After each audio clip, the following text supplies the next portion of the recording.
James and I worked together at a film lab for many years, another local shop that's been around here in the city. And then at first it began as a joke of us opening up our own place.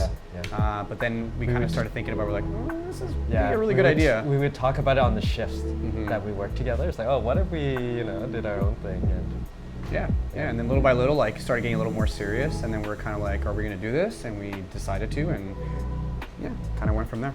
Photography's always been a very important part of my life, and I realized that I just wanted to do it more and just have more of it. And I guess the film lab itself is just a way to keep doing more. And it became sort of a container for all these photos of mine that are coming out. Here in Toronto, there's a handful of film labs that have been around for over a couple decades now. Even over 3 decades now, I guess. The old school. Yeah, the old school. And they were opened at a time where things were very different than they are now. And we are a part of the new wave of film lab owners. And so I think with our generation, we are taking a different approach. And then also, since we are actual photographers, we're involved in the community, we love doing different events and hosting little parties and stuff like that. And I think that was kind of lacking in the film community.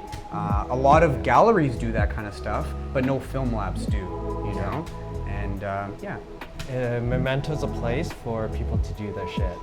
Toronto has a lot of space dedicated to certain types of photography, a lot of academic.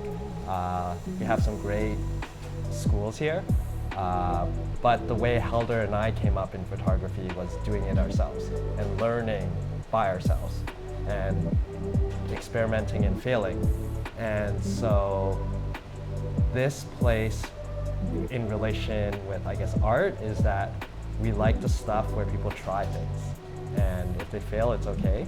It sounds pretty cliche, but I really like, meeting people that are getting into it and then seeing their progression as they get better and better, more excited and stuff like that. And also being able to just really see some really cool things because there's so many talented photographers here in Toronto.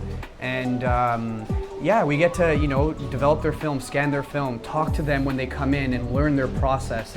And I think that's just so cool. It's so inspiring. I also think another rewarding thing, how I knew we were kind of making it, is when we could now do everything.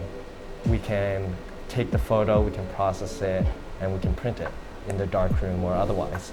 And when you can do that whole chain, that's very rewarding. You can see the photo from pressing of the shutter all the way down the chain to the final print, which is so amazing.